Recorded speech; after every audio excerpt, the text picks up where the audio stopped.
سخی ہمیشہ اپنا مال خرچ کر کے اپنی عزت محفوظ رکھتا ہے، جبکہ بخیل عزت دے کر مال بچاتا ہے۔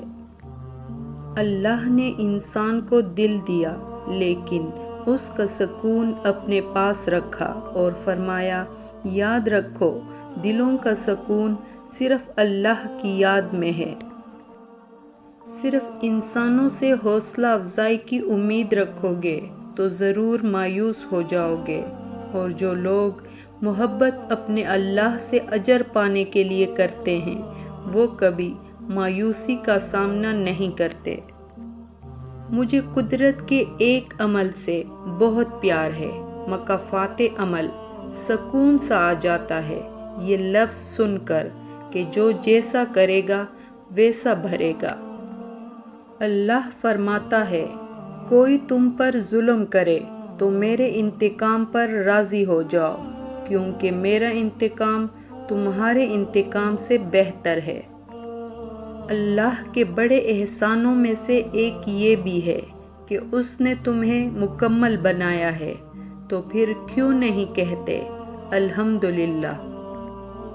تیرا نفس تجھ سے وہ کام کروائے گا جس کے ساتھ تو نے اسے مانوس کر رکھا ہے۔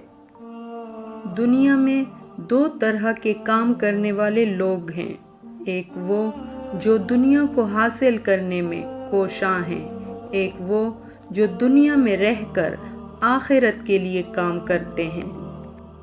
100 سال زندہ رہنے کے لیے 100 سال کی عمر ضروری نہیں، صرف ایک دن ایک ایسا کام کر جائیں جس سے لوگ ہمیں 100 سال تک یاد رکھیں۔ مایوسی ایک دلدل ہے، آپ اس میں پہلا قدم رکھتے ہیں، دوسرا قدم آپ کو نہیں رکھنا پڑتا، کیونکہ دلدل کو ہمیشہ پہلے قدم کا ہی انتظار ہوتا ہے۔ اگر غیر معمولی کوششوں کے بعد بھی آپ کامیاب نہیں ہوتے تو اپنے آس پاس دیکھیں، آپ سے کسی کو تکلیف تو نہیں؟ وقت کی روانی بدل دیتی ہے زندگی کے سبھی رنگ، کوئی چاہ کر خود کے لیے اداسیاں نہیں خریدتا۔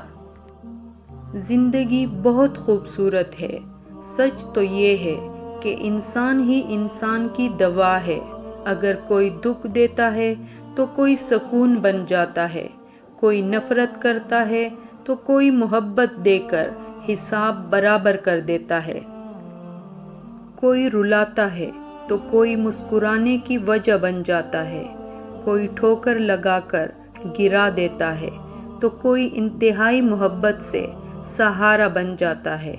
یہی تو زندگی ہے۔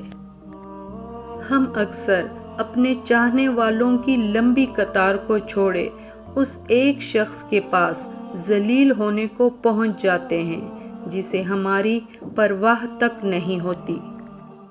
جو کہتے ہیں دعائیں قبول نہیں ہوتی، تو سنو، قبولیت صرف یہ تو نہیں کہ جو مانگا وہ مل جائے، قبولیت یہ بھی ہے کہ آپ پر آئی بلائیں ٹال دی جاتی ہیں۔ اگر عبادت کرنے کے بعد بھی تم پر مشکلیں آ رہی ہیں تو اللہ کا شکر ادا کرو، کیونکہ اس نے تمہیں عبادت کے لیے پسند کر لیا ہے۔ ہمیشہ خوش رہیں اور ہمیں اپنی دعاؤں میں یاد رکھیں۔